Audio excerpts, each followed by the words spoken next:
Welcome to Everyday Emotional Vocabulary.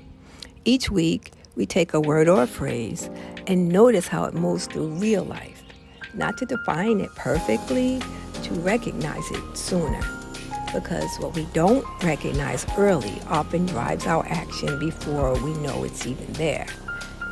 And this month, Mental Health Awareness Month, we've been looking at mental health as more than the absence of mental struggle. So our first word was inner room, which gave us space.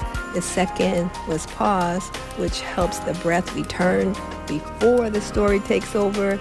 And this week, we're moving into contact. Contact's the ability to stay close to what you feel without letting the feeling become the whole truth. And I know that sounds simple, yet in real life, it can be hard to catch.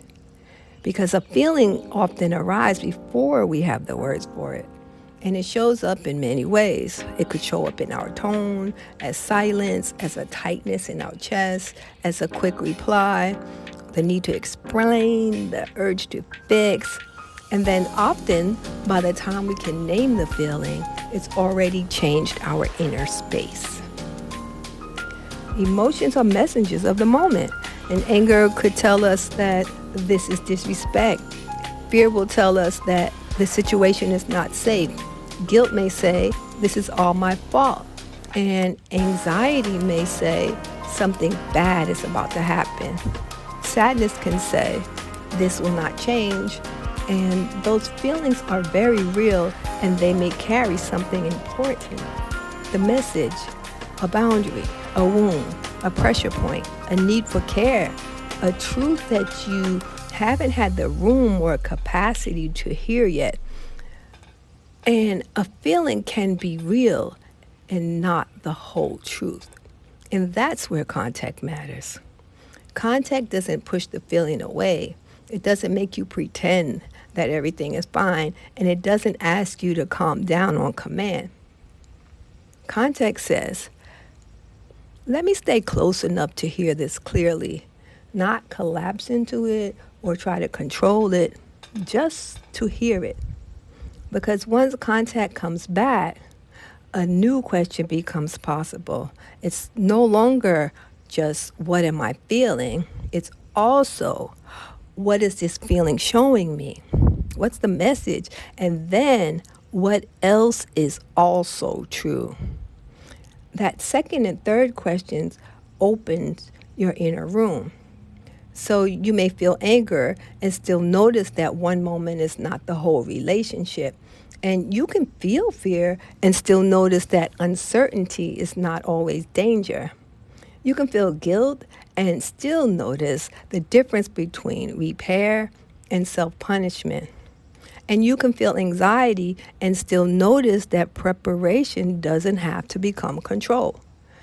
And with sadness, you can still feel it and notice that you're in a hard season, but the hard season is not the whole future. This isn't positive thinking. This is contact. It lets you stay honest without letting one feeling run the whole room. And contact does need regulation, but regulation isn't just calming down. Regulation helps your system be steady enough to stay. Because when the body feels overwhelmed, contact can feel like too much. So the system may try to protect you. It may speed up, shut down, over-explain, defend, fawn, become numb, or just perform being okay. Those responses aren't failures. What they are compensation in the moment. They're signs that your system may be carrying more than it feels able to meet in the moment, and regulation helps you to return.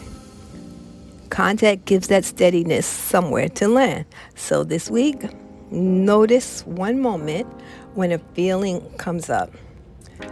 Not with judgment, just gently. Before the story gets too far, pause and ask, what is this feeling showing me? And then ask, what else is also true? You don't need an exact answer. You're not looking for anything perfect. You only need enough contact to stop the feeling from becoming the whole truth. And that is mental well-being too. Not the absence of hard feelings. It's the steadiness to meet them without being ruled by them. Contact is the moment you stay close enough to what is real to let something clearer come through. I'm Raisa Nazaire, and if you like this word, please join us each week for everyday emotional vocabulary that shifts the kaleidoscope of your perspective. And like and share. Until next week.